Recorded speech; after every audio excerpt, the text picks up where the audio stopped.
अलगाववादी नेता शब्बीर शाह जो एक लंबे समय से जेल में हैं, उनकी ऑलरेडी एक प्रॉपर्टी पहले ही उनका एक घर जो है एनफोर्समेंट डायरेक्टरेट ने अटैच किया। उसके बाद अब उनकी एक दूसरी प्रॉपर्टी है, दूसरा एक घर है जिसे एनफोर्समेंट डायरेक्टरेट ने अटैच किया है। जानकारी के मुताबिक अलगाववादी नेता शब्बीर शाह का ये जो घर है, मनी लॉन्ड्रिंग का जो इस समय प्रोब चल रहा है उस प्रोब से जुड़ा हुआ ये मामला है।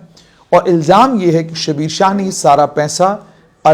आतंकवाद और अलगाववाद घाटी में फैलाने के लिए इस्तेमाल किया। इस घर की कीमत लगभग 21.80 लाख के करीब बताई जा रही है। ये बॉडशाह कॉलोनी, सनत नगर, श्रीनगर, बरजुला पुलिस स्टेशन के अंदर आता है। और यह भी कहा जा रहा है कि एक एफआईआर नेशनल इन्वेस्टिगेटिंग एजेंसी ने मई 2017 में लश्कर तैयबा के आतंकी हाफिज सईद और उसके अलावा अन्य कई और लोगों के खिलाफ अनलॉफुल एक्टिविटीज प्रिवेंशन एक्ट के तहत लगाई थी। उस मामले में ही इस घर को भी अटैच किया गया है। और यह बताया गया है कि घाटी में अलगाववाद और आतंकवाद और उसके अलावा उपद्रव जो घाटी के अंदर 2016 में हुआ या उससे पहले हुआ, उसमें शब्बीर शाह इन्वॉल्व थे। और वो पत्थरबाजी कराने में, उसके अलावा जल से जुलूस निकालने में, धरने देने में, बंद करने में, हड़ताल कराने में और बाकी देश विरोधी गतिविधियों में वो शामिल थे। और ये भी कहा गया है कि ये जो अलगाववादी नेता शब्बीर शाह थे, अलगाववादी नेता शब्बीर शाह करते क्या कि वो हिजबुल मुजाहिदीन और उनको लेकर ये कहा जा रहा है कि आतंकी संगठन हिजबुल मुजाहिदीन से उनको पैसे मिलते थे। उसके अलावा पाकिस्तान की कुछ और आतंकी संगठन हैं जिनसे वो पैसे लिया करते थे। उसके अलावा पाकिस्तान की एस्टैब्लिशमेंट यानी आईएसआई और पाकिस्तान की आर्मी भी अलग अलग रास्तों से शब्बीर शाह तक पैसा पहुंचाती थी, जिस पैसे के जरिए शब्बीर शाह आतंकवाद और अलगाववाद घाटी में बढ़ाते थे। सिर्फ इतना ही नहीं, इससे पहले इलाहीबाग, रावलपुरा, श्रीनगर में शब्बीर शाह का एक घर है, एक प्रॉपर्टी थी। अगर मैं बात करूं मार्च 29, 2019 की, उस दिन उनकी उस प्रॉपर्टी को अटैच कर दिया गया था। वो भी prevention of money laundering act के तहत अटैच किया गया था। और ईडी ने उस समय ये कहा था कि शब्बीर अहमद शाह जो हैं वो देश विरोधी गतिविधियों में मोहम्मद असलम बानी के साथ मिलकर शामिल हैं। मोहम्मद असलम बानी बेसिकली जैश ए मोहम्मद आतंकी संगठन के साथ जुड़ा हुआ व्यक्ति है। ईडी ने उस समय इस चीज को क्लेम किया था। उनका ये कहना था कि शब्बीर शाह ने असलम बानी को इस्तेमाल किया, हवाला के जरिए पैसा आता था पाकिस्तान में जो उनके समर्थक हैं, उनके मददगार हैं, हवाला ऑपरेटर्स के जरिए, और असलम बानी वो पैसा जो है शब्बीर शाह तक पहुंचाया करता था। ये इन्वेस्टिगेशन में जो पड़ताल हुई है उसमें यह भी पता चला है उसमें यह भी पता चला है कि इन्वेस्टिगेशन के दौरान जो prevention of money laundering act के तहत जब ईडी ने शुरू की चार्जशीट दिल्ली पुलिस ने फाइल की, शब्बीर शाह ने ईडी के मुताबिक, उनके कहने के मुताबिक ये माना है कि उसके पास कमाई का कोई साधन नहीं है।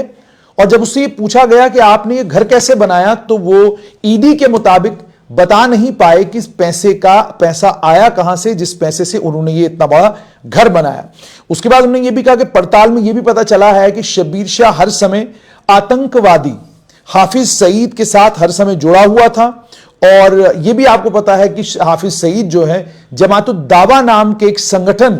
का मुखिया था। उस हाफिज सईद के साथ लगातार ये संपर्क में थे। और यह भी कहा गया है कि शब्बीर शाह पैसे लेते ताकि वो अलगाववादी खेमे को मजबूत कर पाते और अलगाववाद की भावना लोगों के बीच में बढ़ाने के लिए वो इस सारे पैसे का इस्तेमाल किया करते थे। और यह भी कहा गया है कि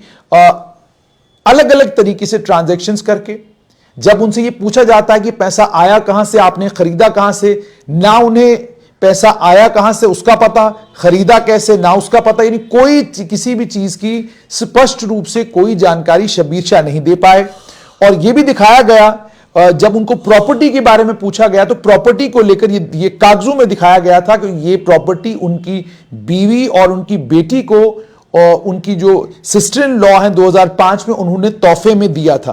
और उनके नाम पर यह प्रॉपर्टी जो है उनके ससुर ने 1999 में खरीदी थी। उसके बाद जब ससुर को और बाकी लोगों को मौका दिया गया कि आप ये बताएं भाई कि आपने पैसे कहां से लाए, आपने अगर ये प्रॉपर्टी खरीदी है तो इस खरीदने के लिए तो कहीं से पैसे लाए होंगे। तो ईडी ने बताया कि उनको वो भी एक्सप्लेन नहीं कर पाए, वो भी बता नहीं पाए कि पैसा कहां से आया ये प्रॉपर्टी खरीदने के लिए। तो ईडी ने उसके बाद ये कहा कि इससे साफ ये पता चलता है कि ये सारा पैसा जो है शब्बीर शाह जोड़ा करता था और शबीर शाह ही असल में इन तमाम प्रॉपर्टीज का मालिक है, लेकिन अपने आप को दुनिया के सामने साफ रखने के लिए, एजेंसियों के सामने साफ रखने के लिए, और ये इस चीज को सुनिश्चित करने के लिए कि कोई भी जांच एजेंसी उनके ऊपर हाथ ना डाले, शबीर शाह ने इन प्रॉपर्टीज को अपने रिश्तेदारों के नाम करा के रखा था। उसके बाद यह भी यहां पर आपको बताना जरूरी है कि असलम वानी और शबीर शाह को ईडी ने 2017 में गिरफ्तार किया था मनी लॉन्ड्रिंग के लिए, और 2017 में जम्मू कश्मीर में पीडीपी बीजेपी की सरकार थी और पूर्व मुख्यमंत्री और पीडीपी की अध्यक्षा महबूबा मुफ्ती उस समय जम्मू कश्मीर की मुख्यमंत्री थी। ये बताना जरूरी है क्योंकि इस समय अलगाववादी नेताओं को के खिलाफ जितनी कार्रवाइयां होती हैं, उस कार्रवाई के बाद जो पहला ट्वीट आता है वो पीडीपी के ही ट्विटर हैंडल से आता है। असलम वानी को दिल्ली हाईकोर्ट ने 2019 में बेल दी और शबीर शाह इस वक्त भी जुडिशियल कस्टडी में है। इसी मामले में स्पेशल सेल जो दिल्ली पुलिस का है, उन्होंने चार्जशीट सेक्शन 120 बी, 21, 121 ए, 122, 123 IPC, section 4, 5 explosive act, section 17, 23 unlawful activities prevention act, उसके अलावा अनुच्छेद 25 आर्म्स एक्ट, इन तमाम धाराओं के तहत मामला बनाया। चार्जशीट में यह बताया गया कि 2005 में मोहम्मद असलम के पास से 5 किलो धमाका खेज सामान मिला था, एक पिस्टल मिली थी 15 लाइव कार्ट्रिजेस के साथ, और लगभग 62.96 लाख के करीब कैश भी जो है वो असलम से बरामद हुआ था। उसके बाद जब असलम की तफ्तीश पुलिस ने की तो असलम ने यह बताया कि इस 52.96 लाख रुपए में से ये जो 52.96 लाख रुपया है ये शबीर शाह के लिए है, और ये पैसा मुझे श्रीनगर में शबीर शाह को देना था। और उन्होंने यह भी बताया कि शबीर शाह हवाला ऑपरेटर्स को यह कहता है पाकिस्तान से कि आप ये पैसा जो है दिल्ली को डिलीवर करें। और पड़ताल के दौरान दिल्ली पुलिस ने यह भी कहा कि उसने यह भी माना कि पीछे भी जो है वो एक शबीर शाह के लिए पैसा लाने वाला एक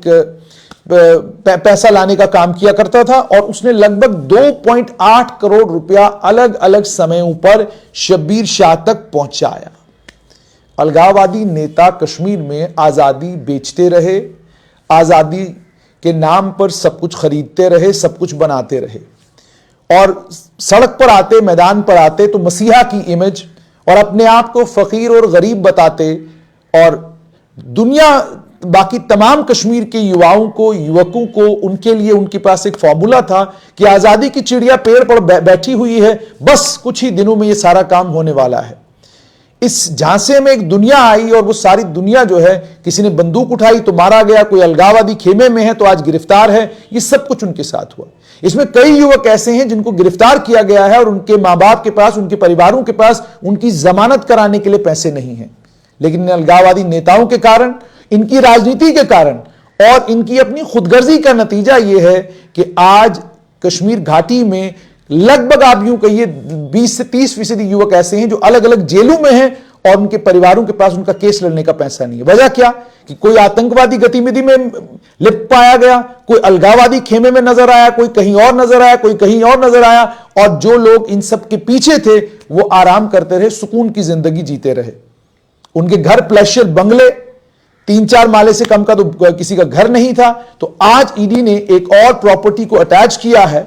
और यह कहा है कि इस प्रॉपर्टी को लेकर भी कहा है कि इस प्रॉपर्टी के मामले में भी यही कहा है ईडी ने कि इस प्रॉपर्टी को लेकर भी नहीं बता सके शबीर शाह या उनका परिवार साफ तौर पर कि इन्होंने ये प्रॉपर्टी आखिरकार बनाई कैसे। ये ईडी का क्लेम है। परिवार जाहिर सी बात है इस क्लेम को कोर्ट में चैलेंज करेगा, लेकिन फिलहाल के लिए हकीकत यह कि शबीर शाह की 2 प्रॉपर्टीज अब ईडी ने अटैच कर दी हैं।